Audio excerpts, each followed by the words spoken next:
ನಾವು ಬಡತನದಲ್ಲೇ ಸರ್ಕಾರನ ಮುಂದುವರಿಸ್ತೀವಿ, ಆಡಳಿತದಲ್ಲಿ ಇರ್ತೀವಿ. 40% ಅಂತ ದಿನ ಬೆಳಗ್ಗೆ ಎದ್ದು ತಪ್ಪೆ ಹೊಡಿತಿದ್ರಿ.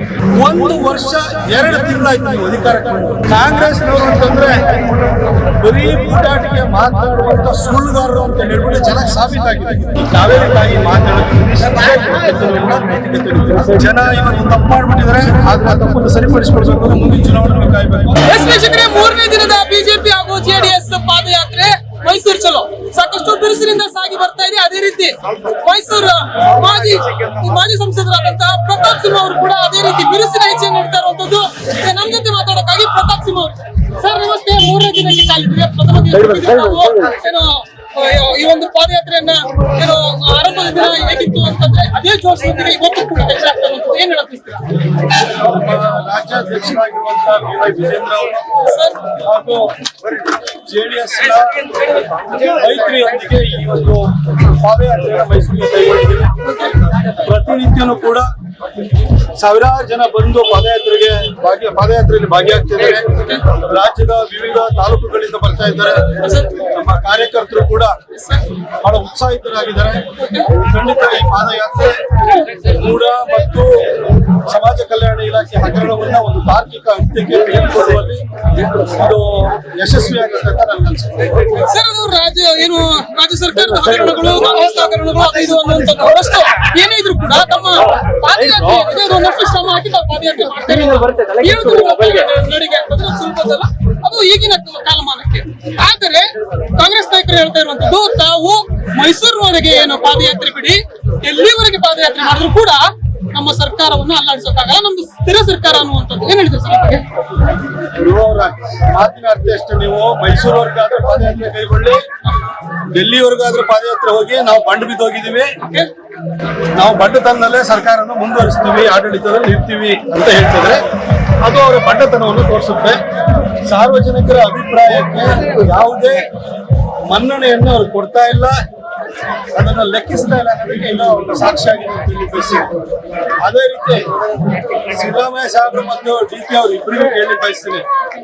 2023ರಲ್ಲಿ 40% ಅಂತ ದಿನ ಬೆಳಗ್ಗೆ ಎದ್ದು ತಪ್ಪೆ ಹೊಡಿತಿದ್ರಿ.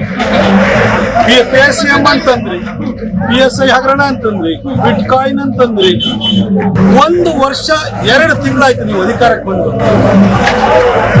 ಇಲ್ಲಿವರೆಗೂ ನೀವು ಮಾಡಿದ ಆರೋಪದಲ್ಲಿ ಒಂದು ಸಣ್ಣ ಪ್ರಗತಿಯನ್ನ, ಒಂದು ಸಣ್ಣ ಒಂದು ತನಿಖೆಯನ್ನು ಮಾಡಿ ಎವಿಡೆನ್ಸ್ ಕಲೆಕ್ಟ್ ಮಾಡಕ್ ಆಯ್ತು ನಿಮ್ಮ ಹತ್ರ? ಕಾಂಗ್ರೆಸ್ನವರು ಅಂತಂದ್ರೆ ಬರೀ ಬೂಟಾಟಿಗೆ ಮಾತನಾಡುವಂತ ಸುಳ್ಳುಗಾರರು ಅಂತ ಹೇಳ್ಬಿಟ್ಟು ಚೆನ್ನಾಗಿ ಸಾಬೀತಾಗಿದೆ. ನಾಳೆ ಬೆಳಗ್ಗೆ ಚುನಾವಣೆ ನಡೆದ್ರು ಕೂಡ 135+1 136 ಸೀಟ್ ಗೆದ್ದಿದ್ದಾರೆ.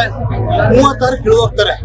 ವೀರೇಂದ್ರ ಪಾಟೀಲ್ ಅವರನ್ನ ತೆಗೆದ ನಂತರ ಕಾಂಗ್ರೆಸ್ ಸ್ಥಿತಿ 36 ಇಳಿದಿತ್ತು. ಈಗಲೂ ಚುನಾವಣೆ ನಡೆದ್ರೆ ಅದೇ ಪರಿಸ್ಥಿತಿ ಹೋಗುತ್ತೆ. ಇವತ್ತು ಸಂಖ್ಯಾಬಲ ಇದೆ ಅಂತ ಹೇಳಿ ದರ್ಪವನ್ನ ತೋರ್ತಾ ಇದ್ದಾರೆ. ಆದ್ರೆ ನಿಮಗೆ 136 ಸಂಖ್ಯೆ ಕೊಟ್ಟಿರೋರು ಕರ್ನಾಟಕದ ಜನರು, ಅವರು ನಿಮ್ಮ ಬಂಡತನವನ್ನು ನೋಡ್ತಾ ಇದ್ದಾರೆ, ತಕ್ಕ ಉತ್ತರವನ್ನು ಕೊಡ್ತಾರೆ. ಸರ್, ಇನ್ನೊಂದು ಮಾತು, ಈ ತಮ್ಮ ಪಾದಯಾತ್ರೆ ಬಗ್ಗೆ ಬಿಜೆಪಿ ಜೆಡಿಎಸ್ ಪಾದಯಾತ್ರೆ ಏನಿದೆ, ಇದು ಕಳೆದ ಬಾರಿ ಬಿಜೆಪಿ 4 ವರ್ಷ ಏನು ಅಧಿಕಾರ ಮಾಡ್ತಲ್ಲ, ಅದರ ಪಾಪದ ಯಾತ್ರೆ. ಒಟ್ಟಾರೆಯಾಗಿ ಹೇಳ್ಬೇಕು ಅಂದ್ರೆ ಈ ಒಂದು ಪಾದಯಾತ್ರೆಯಲ್ಲಿ ಹೋಗುವ ಸಂದರ್ಭದಲ್ಲಿ ಕಾವೇರಿ ನದಿ ಸಿಗುತ್ತೆ, ಅಲ್ಲಿ ತಮ್ಮ ಪಾಪವನ್ನು ತೊಳೆದುಕೊಳ್ಳಿ ಅನ್ನುವಂತ ಮಾತು ಕೂಡ ಕೇಳಿ ಬರ್ತೇವೆ. ಈ ಬಗ್ಗೆ ಏನ್ ಹೇಳ್ತಾರೆ ಸರ್? ಕಳೆದ ವರ್ಷ ಸರ್, ಕಾವೇರಿಯ ಕ್ಯಾಚ್ಮೆಂಟ್ ಏರಿಯಾದಲ್ಲಿ ಎಲ್ಲೂ ಮಳೆ ಆಗ್ದಲೆ ಈ ನದಿನೇ ಬರದಾಗೋಯ್ತು. KRS ಕೂಡ ಬರದಾಗುವಂತ ಸ್ಥಿತಿ ಬಂತು. ಅವತ್ತು ಹೊಳೆದುಳಿದ ನೀರನ್ನ ಸ್ಟಾಲಿನ್ ಜೊತೆ ಇರುವಂತ ಮೈತ್ರಿಯನ್ನ ಕಾಪಾಡ್ಕೊಳ್ಳೋದಕ್ಕೋಸ್ಕರ ಮುಂದಿನ ಲೋಕಸಭಾ ಚುನಾವಣೆ ಒಟ್ಟಿಗಿರ್ಬೇಕು ಅನ್ನೋ ಒಂದೇ ಕಾರಣಕ್ಕೆ ಕನ್ನಡಿಗರ ಹಿತಾಸಕ್ತಿಯನ್ನ ಬಲಿ ಕೊಟ್ಟು ಕಾವೇರಿಯನ್ನ ತಮಿಳುನಾಡಿಗೆ ಬಿಟ್ಕೊಟ್ಟಿದ್ದಂತ ಕಾಂಗ್ರೆಸ್ನವರಿಗೆ ಕಾವೇರಿ ತಾಯಿ ಮಾತಾಡೋದು ನೈತಿಕತೆ ಇಂಥ ಮಾತುಗಳನ್ನು ನಾವು ಎಷ್ಟು ಆಡ್ಬೋದು ಅಂದ್ರೆ ಬೆಂಗಳೂರಿನಲ್ಲಿ ಒಂದು ಫ್ಲಾಟಿಗೆ 1 ಸ್ಕ್ವೇರ್ ಫುಟಿಗೆ 100 ರೂಪಾಯಿ ಚಾರ್ಜ್ ಮಾಡ್ತಾ ಇರೋಂಥವ್ರು ಓಸಿ ಬರ್ಬೇಕಾದ್ರೆ ಇಷ್ಟೆಲ್ಲ ಭ್ರಷ್ಟಾಚಾರ ಮಾಡ್ತಾ ಇರೋರು ಯಾರು ಅಂತ ಜನ ಗೊತ್ತು. ಹಾಗಾಗಿ ಕಾಂಗ್ರೆಸ್ನವರು ಜನ ಇವತ್ತು ತಪ್ಪು ಮಾಡ್ಬಿಟ್ಟಿದ್ದಾರೆ. ಆದ್ರೆ ಆ ತಪ್ಪನ್ನು ಸರಿಪಡಿಸ್ಕೊಳ್ಬೇಕು ಅಂದ್ರೆ ಮುಂದಿನ ಚುನಾವಣೆ ಕಾಯ್ಬೇಕು.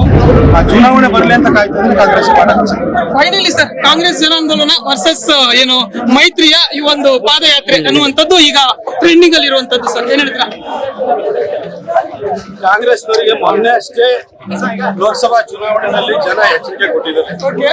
ಇನ್ನೂನು ಕೂಡ ಅವರಿಗೆ ದರ್ಪವನ್ನು ಮುಂದುವರಿಸ್ತು ಅಂತಂದ್ರೆ ಹೇಳಿದ್ದಲ್ಲ 36 okay, thank you sir. Yes ವೀಕ್ಷಕರೇ, ಇದು ಪ್ರತಾಪ್ ಸಿಂಹ ಅವರ ಮಾತು. ಬಿಜೆಪಿ ಹಾಗೂ ಜೆಡಿಎಸ್ ಕಾರ್ಯಕರ್ತರು ಇನ್ನಷ್ಟು ಹುರುಪಿನೊಂದಿಗೆ ಈ ಒಂದು 3 ದಿನ ಕೂಡ ಹೆಚ್ಚು ಆಗ್ತಿರೋದು. ಕ್ಯಾಮರಾ ಪರ್ಸನ್ ವಿಜಯ್ ಜೊತೆ ಜಯಲಲಿಗೌಡ್, ಕರ್ನಾಟಕ ಟಿವಿ, ಚನ್ನಪಟ್ಟಣ.